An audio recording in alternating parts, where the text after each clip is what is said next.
guys. I'm Richard Wygand at Dead on the Mission, and today we're gonna be talking with Peter Defy, the guy who actually changed my life and my performance.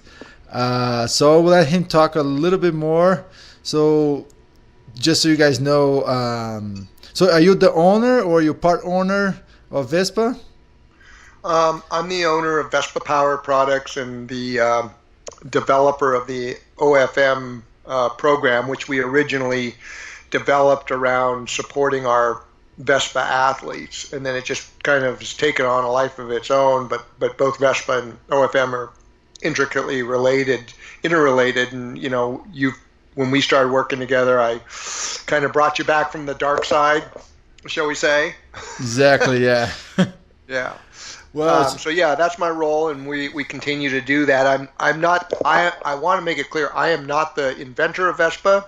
I'm the guy who sort of has learned how to make it work really well and consistently. The inventor, Yasunori Kawahara, Mr. Kawahara-san, he's the guy who came up with the formulation based on some scientific papers by some Japanese entomologists who were studying wasps and their physiology, and what people don't understand is animal cells are remarkably similar across species, and that's why they use like nematodes and mice and flies in experiments, because they can do basic research on cells and get a pretty good idea of what's going on and extrapolate that out to human cells, because the cell functions and physiology are just remarkably similar across species. And so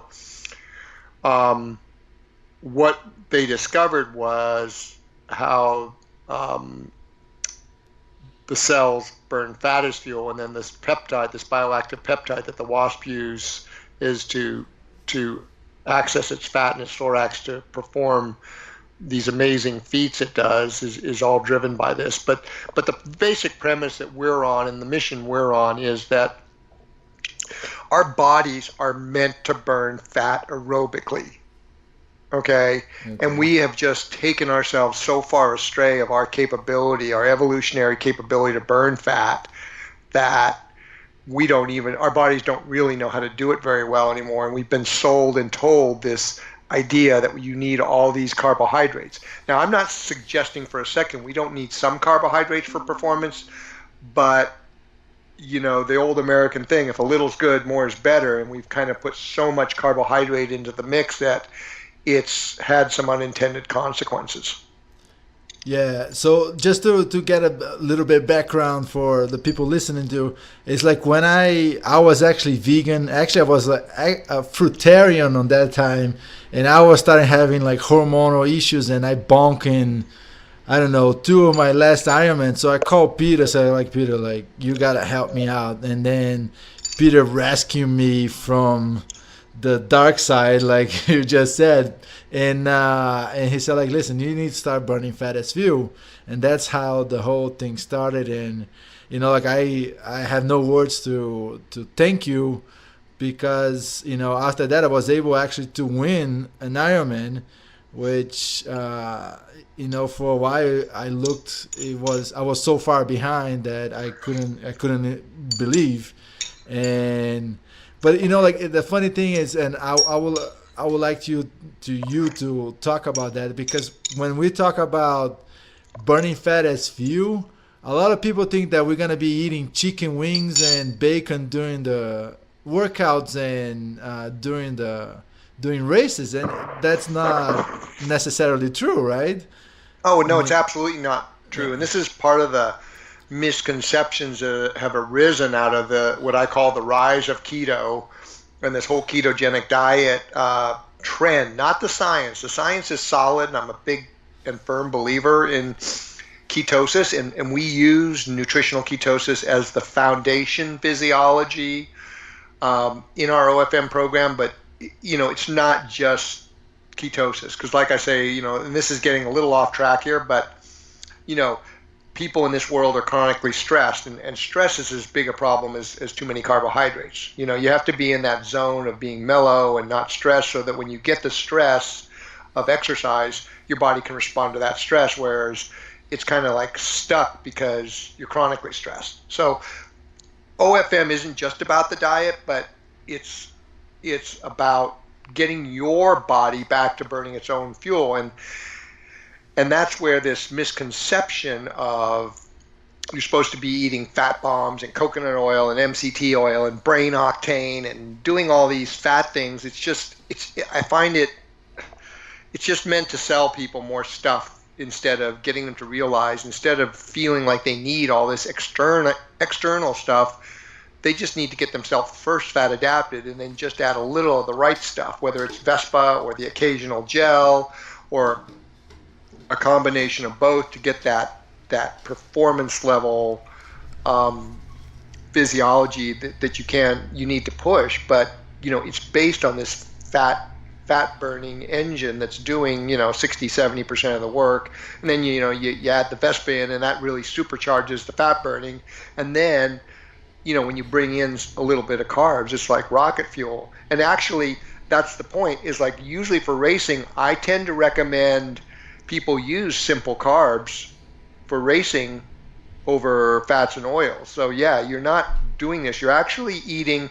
When it comes to eating, we tend to train our people to eat a whole foods diet that's rich in fat, relatively low in carbohydrate, but that's a moving target, and moderate protein, and that means usually what I tell people is you don't go overboard on the fat. Like a lot of your natural foods that we look at as proteins, like whole eggs or ribeye steaks, your fattier cuts of meat, they have chicken with the skin, chicken with the skin on, all these kinds of things are already rich in fat. Like a ribeye steak, anywhere from 50 to 65% of the calories of a ribeye steak are actually fat calories, not protein calories. And people look at that as a protein source, not as a fat source, although they see the fat on it and they trim it off. Same thing with whole eggs. You eat the yolks because the yolks provide the lipids, the cholesterol, which are basically fats, composed of fats, to help you assimilate the protein. And that's important for people to know, that protein is best assimilated in a high fat environment. I kind of lost track when after my son was born, with all the stress, I was eating a lot of cookies. And when I came back, it's like, what, I need to be a fat burner again for my health and all that. So one day I actually, when I was coming back, I tested my ketones just to see if I was actually burning fat as fuel again. And I tested, and I was really stressed out that day. So I tested, my ketones level were low. So I actually took a 2-hour nap, and I woke up feeling much better. And then I tested again, and my ketones were like way higher than before. So I think stress is like a big issue that people don't take in consideration, especially because working out, it's stressful for the body sometimes, and especially if you're a high carb, you're a sugar burner. That like what is your explanation to that?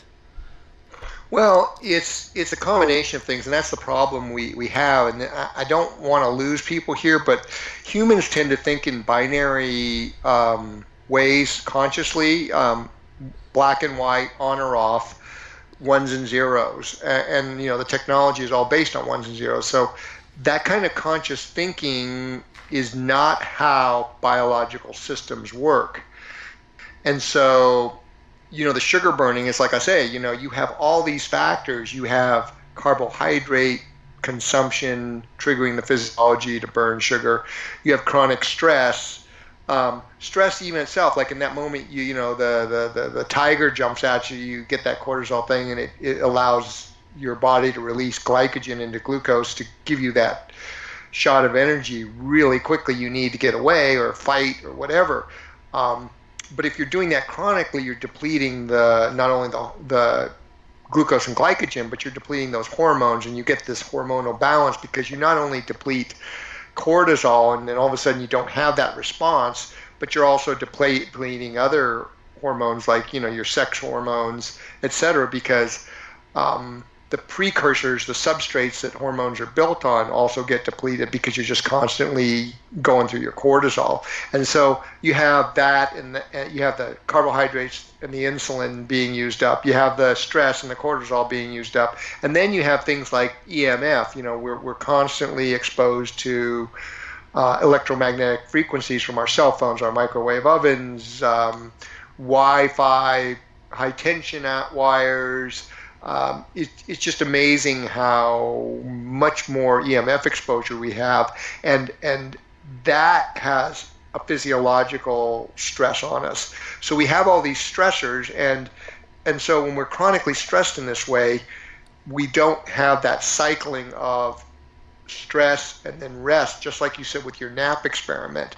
And that's what training does, is training, when you're in a relaxed state and eating well, you have this adaptive stress, or this hormesis, where your body gets stressed, it rises to the occasion and pushes through it, but then in that rest cycle, it realizes it's got to store up, it's got to get stronger, and then that's where the super compensation comes in. And that's why, as you train up for whatever sport you're doing, you get stronger, you have more stamina, you have more skill levels, and it's through that cycling. But if you have these chronic stressors, you're depleting yourself in ways that aren't biologically normal in terms of our evolutionary heritage, and our body has to try and compensate for that, and performance tanks. Yeah. And it's funny because like I tell people all the time, it's not like when I first talked to you, and like, just for people to know, like, I was almost pre-diabetic because my A1C level was 5.6, and the scale is 5.7, is pre-diabetic. So I thought I was eating like super clean because I was eating pretty much fruits and vegetables.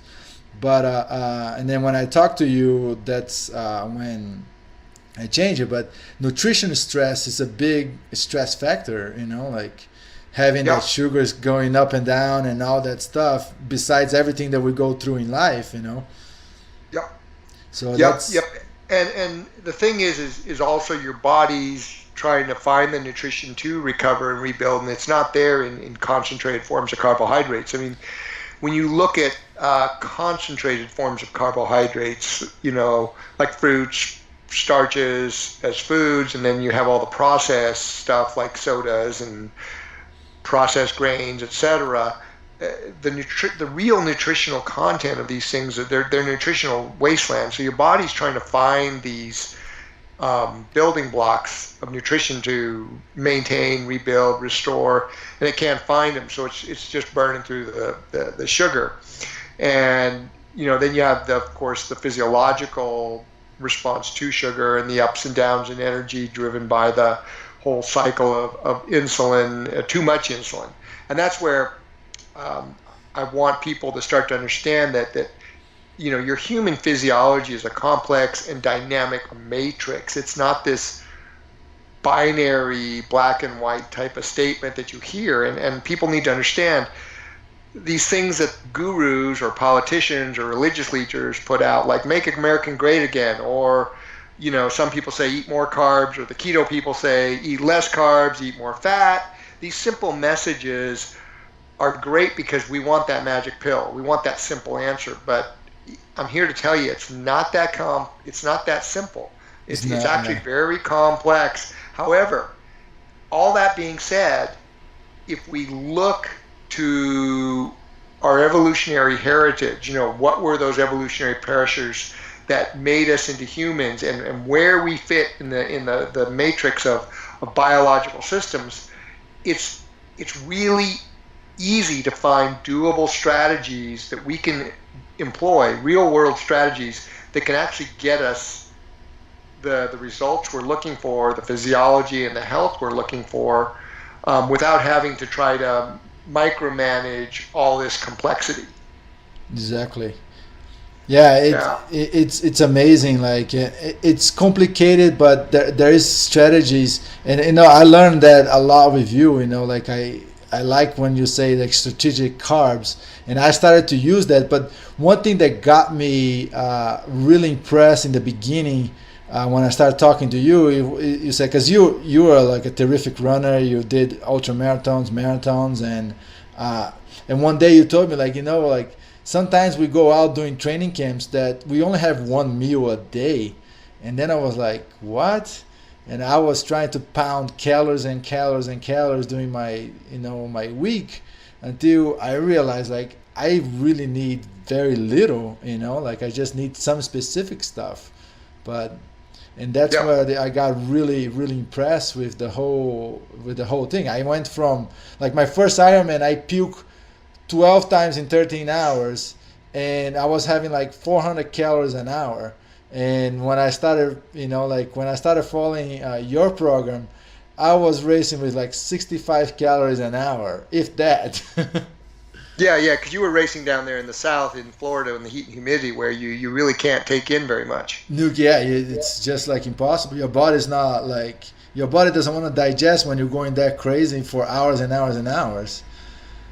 Yeah, well, especially in the heat, because what's happening, Rick, is when you're in the heat like that, you really have to focus on the hydration because your body's essentially putting your digestive tract into sleep mode.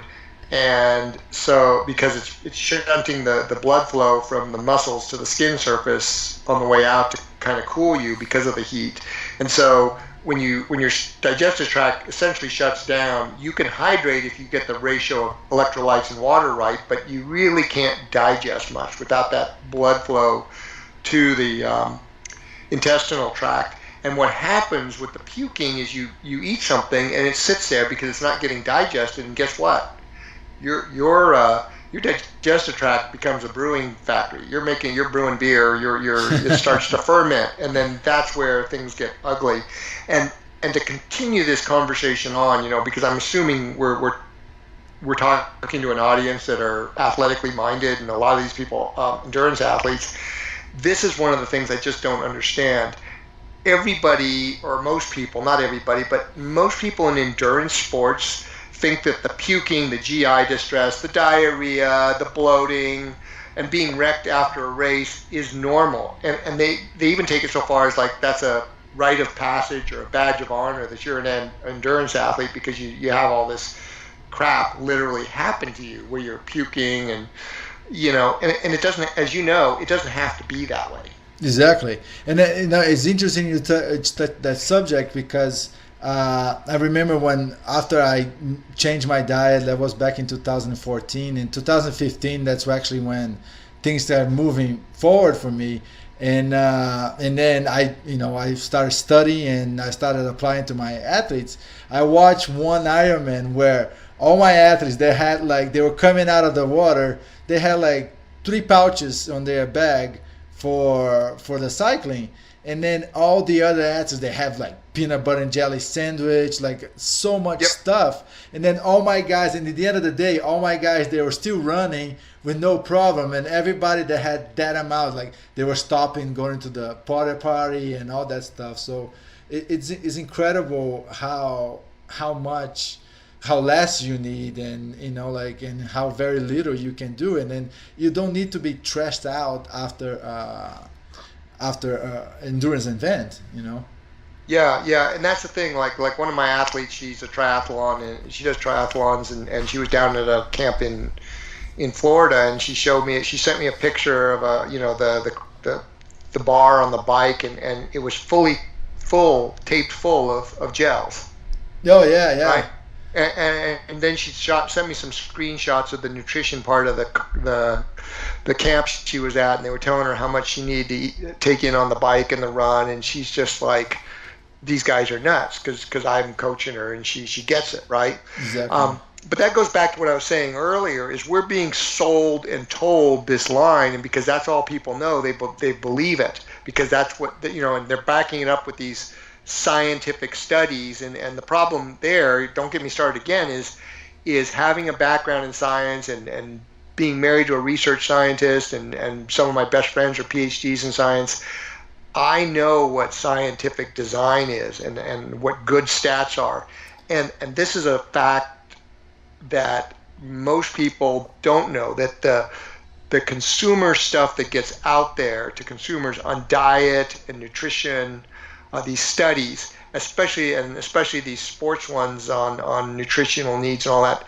Most of these studies, when you really look at them, and I'm not meaning reading the abstract, I mean looking into them and looking at the experimental, the design, the statistics, just the way they're discussing things, and then also looking at who's funding the research, they don't even qualify as science. I'm not even going to say it's mediocre science. I'm not even going to say it's bad science. It's not even science. It's not even science. Exactly.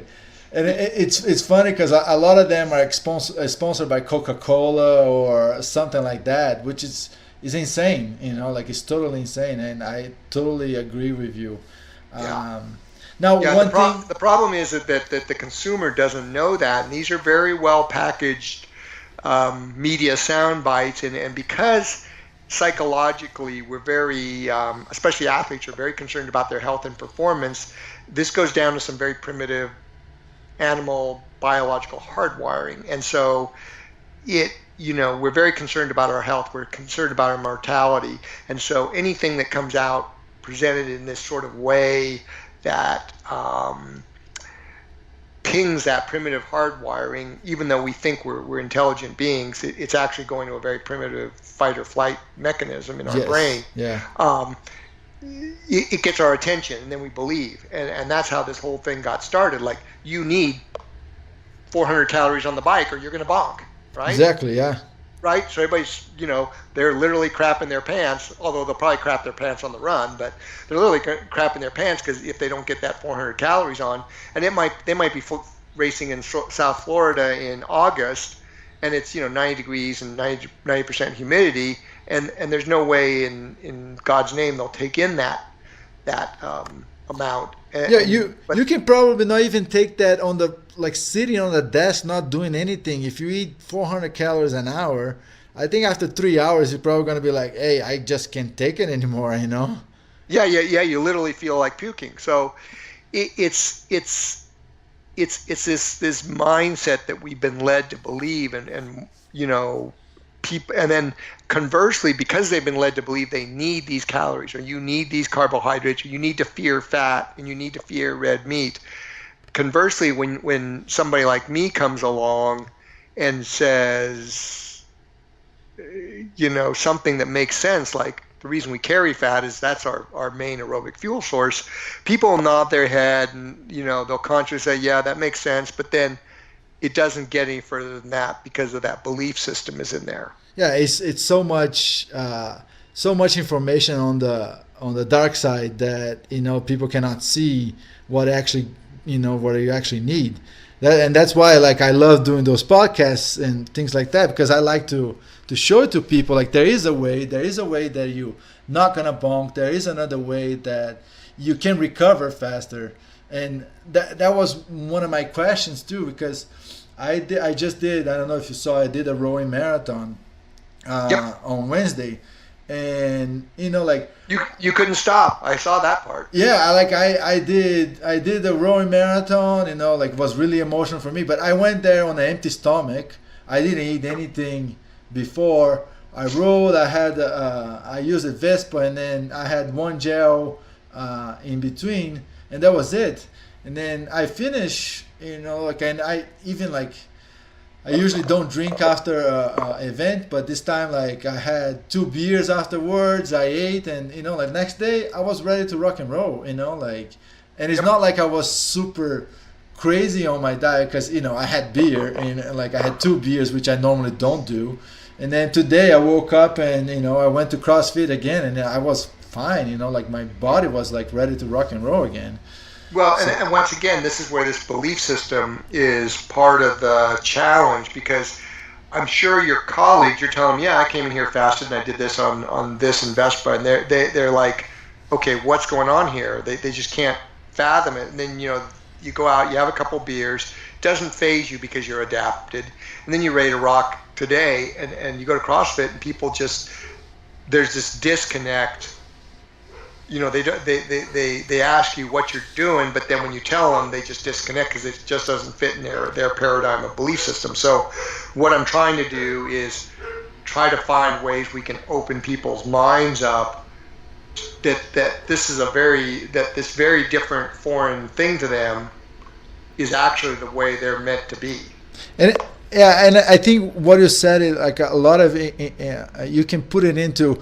I think a lot of people wish they were superhumans, and I think when people say like, "Well, if you eat a lot of carbs, you're gonna have energy like superhuman," but it's actually the totally opposite. You don't need a whole lot to feel like you can do it all. You know what I mean? Like, and I think that's one thing we talked about before. You said to me when I changed, it's like you just gotta be careful because it's so easy to get actually overtrained because you're gonna feel so good and recover so fast.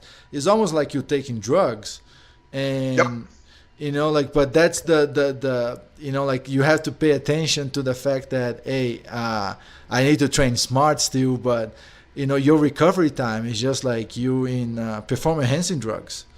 Right, and here's another paradigm shifting way of looking at it, a paradigm shifting perspective, if you will. You know, I talk a lot about this. I haven't really done a good job of articulating it, but everybody talks about recovery, right? Yes. Right. Okay. Well, the recovery that we're seeing on people who are doing, you know, OFM and Vespa, that insane recovery that people are seeing, it has nothing to do or very little to do with actually recovering. It actually has to do with damage prevention. Oh, so, okay, that's interesting. So because the more fat you can burn through beta oxidation, the less oxidative stress, the less lactate load you get. So you get the lot less damage. And like you were talking earlier about your pre-diabetes, and that's your HbA1c was high, it was elevated. Okay. Yeah. HbA1c, even though that it's mainly known for as a predictor of development of the type 2 diabetes, it's actually a marker of a process called glycation, or AGE, aging. And it's actually glucose attaching itself to a lipoprotein and making it very prone to oxidative stress, i.e.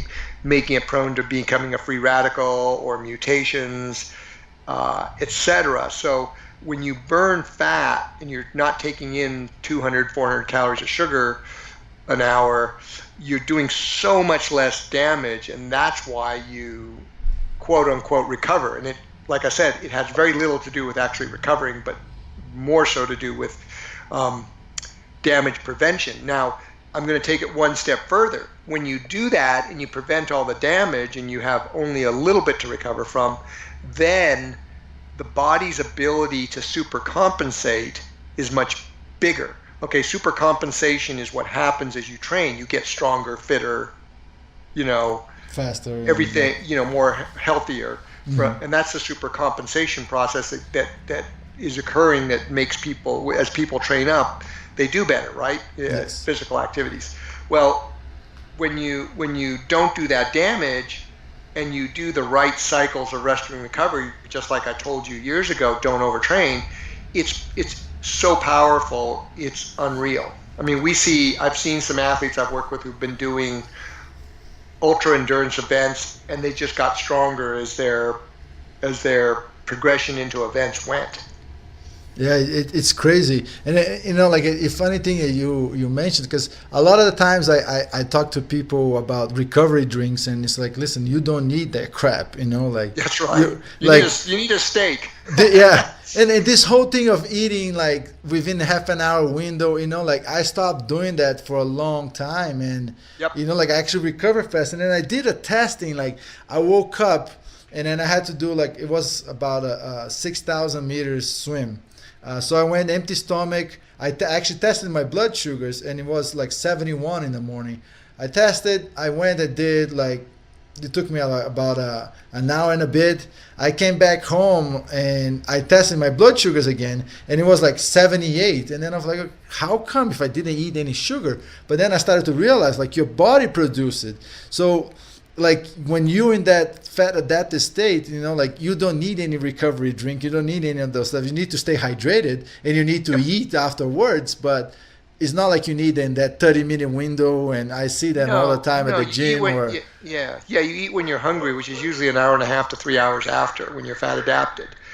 I'll take something even further than that. Now, if you're still training, right? Yeah, now I'm doing more CrossFit, and I run with my son, like carrying him because Right. I realize he loves it. So Good, good, good. Okay, so here's something. If you're still doing these kinds of exercises and you have the wherewithal to test your blood sugar, do something like a run or a bike ride, fasted. Um, Use your Vespa, and then what you want to do is test your blood sugar post exercise. oh, it's gonna Like be sky high. I tested it's once. good. Okay, yeah, yeah, yeah. Yeah. And you can do these things fasted, and people don't do it. I've seen blood sugars as high as 200. People go out and do a fasted ride. They'll hammer it at the end, like really hammer it. And then they'll stop and check their blood sugar 15 minutes later, and it's up at 200 milligrams per deciliter, even though they Yeah. have had no thing. And that's not glycogen so much as it's gluconeogenesis from fat. Now, your body can make glucose from fat. It's using the glycerol backbone of a triglyceride as the substrate for the glucose. And so it'll start making that as a part of the fat burning, ironically. And so your body's making ketones, glucose, and supplying free fatty acids and feeding all this stuff into the Krebs cycle. And depending on the metabolic need, like hammering, where you need a quick on-demand source, it'll use glucose, and if your liver's ramped up, it'll use hepatic ketones and glucose. So that's glucose and ketones are made by your liver, because ketones are like an on-demand energy source because they have a short half-life, whereas glucose from glycogen and free fatty acids from fat are, you have to ramp up those pathways. And so once you have those ramped up, your glucose can go right through the roof post-exercise. And as the FASTER study showed, that's a transient state that's not unhealthy, that it actually gets shunted into glycogen storage. That's amazing. Yeah. It's like when I tested, I was in 176, and I thought of like, what the heck? But then I think I talked to you afterwards, and you said like, oh, it's very normal. Yep. There's people that sees even higher than that. I was like, okay, then I got a lot more calmer after that. I was like, okay, I'm not going crazy. Yeah, and that's the thing. It's like a doctor that I work with, Dr. Larry Weiss. He says, what is health? And we don't even know what health is. And I'm thinking, I do know what health is. You are health right now, Richard. The athletes I work with, what we're seeing with this is what the medical and health standards should be based on. Yet nobody believes it. Yeah. They think all of us are freaks. And then they point to the fact that our blood sugar is high after exercise. They point to our high cholesterol levels.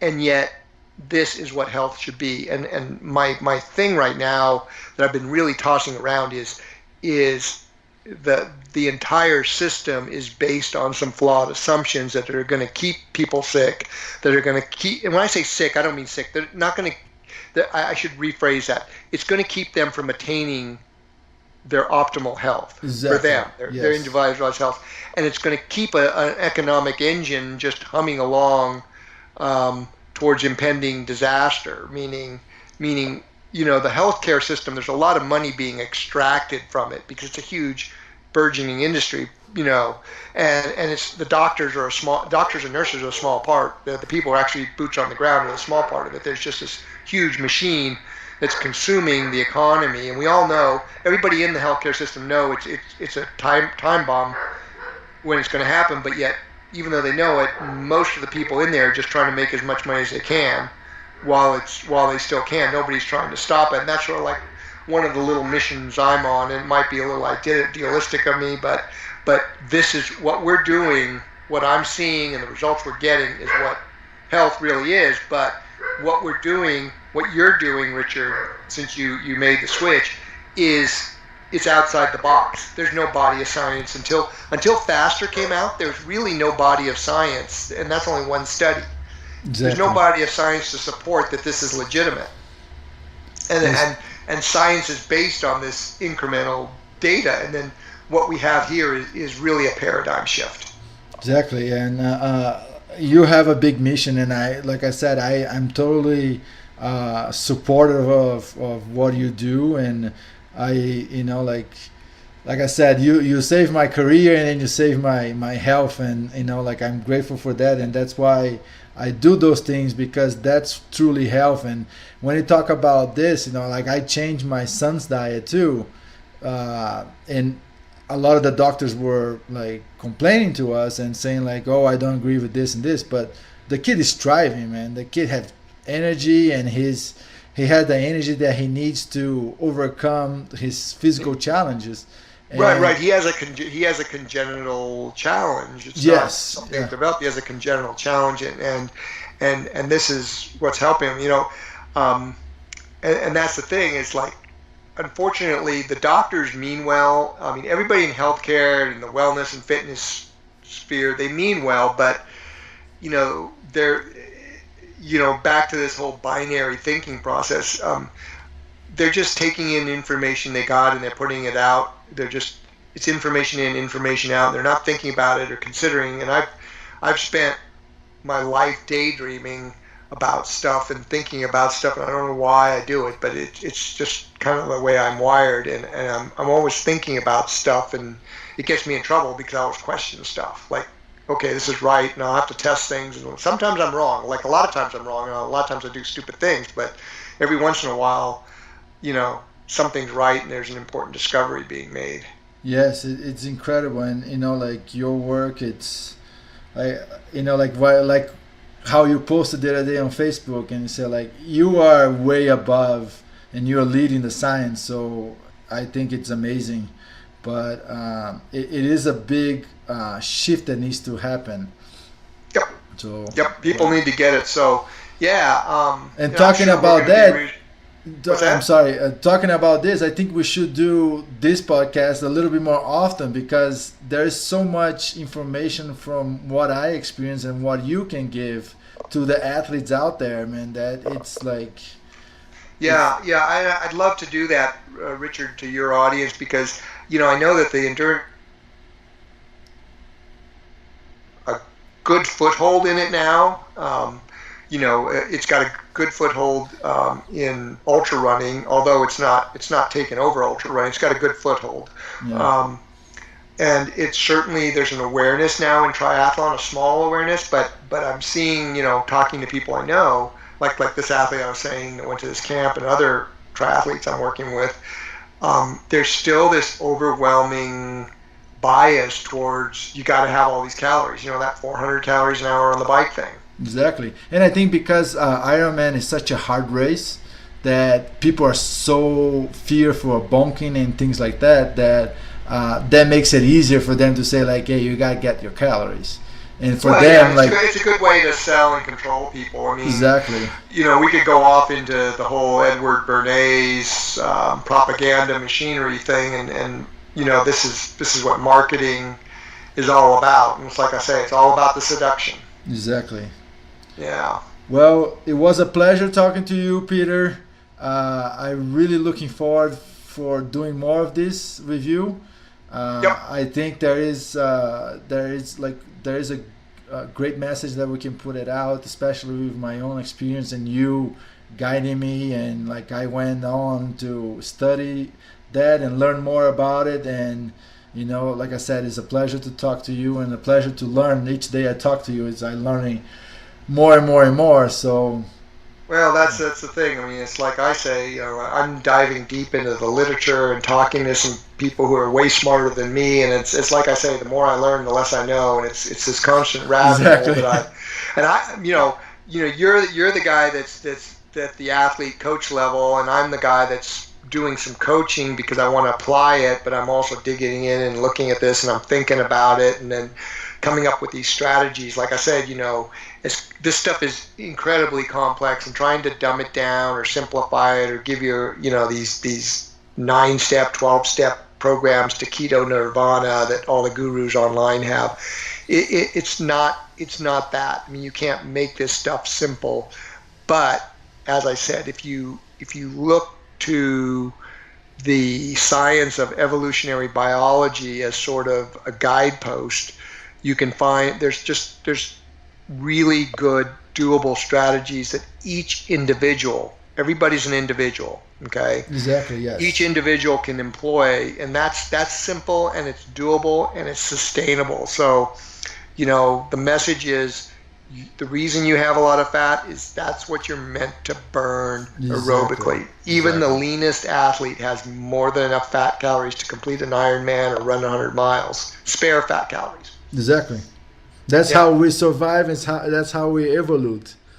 Yeah, that's exactly right. I mean, and I'm not, just to let you know, I'm not one who really believes in the scarcity. I think that the feast-famine thing is overblown. Certainly there were places that were famine, but entire populations got wiped out. But we didn't get as robust as we did. We didn't get the big brains we did by having big famine cycles. I think that we figured things out when we got that big brain. We made that shift and split off from the apes. We figured out really well, that the nutrient-dense sources of animal products, we figured out really quickly that if we followed the great ruminant herds of all the different ruminants, that we had a stable food source. Yes, it meant going out in some risk and a lot of work to hunt down and kill animals, ruminants, but those great ruminant herds were just a bountiful supply of food, and that also, because these ruminant herds had these great migrations, that's what spread us out all over the world. And just following it, because it was livestock. That's why they call livestock, because it's money in the bank. It was food in the bank. That was their food bank. And so, following that around, whether it was bison or reindeer or wildebeests or whatever ruminant herd was around, we did that, and then that kept us robust and allowed us to evolve into really robust creatures. And then we got so smart we fooled ourselves by inventing agriculture, industrialization, and technology, which I'm not wanting anybody to think I want to trade us out for this bucolic hunter-gatherer lifestyle. I don't want to go back, but like I said, if we can use that that evolutionary biology as a guidepost, we can have, I think, the best of both worlds. I perfectly agree with you. Okay. All right. Thank you very much. Once again, I just talked to Peter Defy from Vespa Power. So check it out, his website, vespapower.com. And also check it out my website at deadonthemission.com, and my foundation website, golookwygand.foundation, for more tips on nutrition and all that good stuff. Yeah, I'll post some stuff. Yeah, I'll post some stuff. I have an ebook out. Go to beyondketo.info. You can download an ebook I wrote called Beyond Keto, beyondketo.info. And there's a really good video of me on fat adaptation with Mike Mansell of High Intensity Health. Yes, I saw that video. It's amazing. Yeah, I'll put the description on the description. I'll put the link for both of them. Yeah, so if you can send me the link. A good primer into what we're doing, and I mean we, meaning you and you and I. So let's get our missions going. Exactly. All right, Richard. Thank you very much. Thank you. My pleasure. Yep. Have a good one.